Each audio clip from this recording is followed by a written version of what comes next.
বিদ্যুৎ সমস্যা বলেন, জ্বালানি সমস্যা বলেন, আরো নানা সমস্যা আছে। এত কিছু বাদ দিয়ে বিরোধী দল যদি কেবল জুলাই সনদ বা গণভোটকে চিন্তা করে, তাহলে কিন্তু তাকে যথেষ্ট গণমুখী হতে পেরেছে কিনা এই প্রশ্ন কিন্তু উঠা খুবই স্বাভাবিক।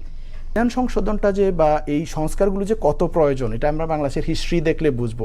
এই যে স্বাধীনের পরও তো আমাদের প্রত্যাশা ছিল গণতন্ত্র পাবো, উন্নয়ন পাবো, কিন্তু মৌলিক জায়গায় সংবিধানটাকে কুক্ষিগত করে শেখ মুজিব আপনারা দেখলেন বাকশাল কায়েম করলো চতুর্থ সংশোধনের মধ্য দিয়ে, এবং আজীবনের জন্য রাষ্ট্রপতি হয়ে গেলো। নানানভাবে যে এই প্রসেসগুলো করলো, ৭৩ একটা ভোট চুরি নির্বাচন করলো, বিনা প্রতিদ্বন্দ্বিতায় জিতে জিতে অপহরণ করে নিয়ে গিয়ে, যে প্রতিদ্বন্দ্বী প্রার্থীদের অপহরণ করে নিয়ে গিয়ে শেখ মুজিব ২ আসনে বিজয়ী হয়ে গেল। এরকম করে তোফায়েল আহমেদ, জিল্লুর রহমান এরা সবাই নির্বাচিত হয়ে গেল।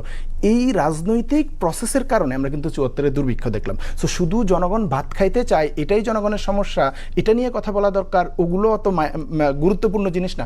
গুরুত্বপূর্ণ জিনিস হচ্ছে রাষ্ট্রের এই সংস্কারগুলো, যেটার কারণে ক্রাইসিসগুলো হয়, অর্থনৈতিক ক্রাইসিস হয়, দুর্ভিক্ষ হয়। সো এই জুলাই সনদ বা গণভোটের রায় বাস্তবায়ন, এই সংস্কারগুলো হলে পরেই কেউ ফেসিবাদী হইতে পারবে না। ফেসিবাদী হইতে না পারলে আমাদের ওই ভাত কাপড় বাসস্থান এবং আমাদের এমপ্লয়মেন্টের ইস্যুসগুলো সমাধান হবে।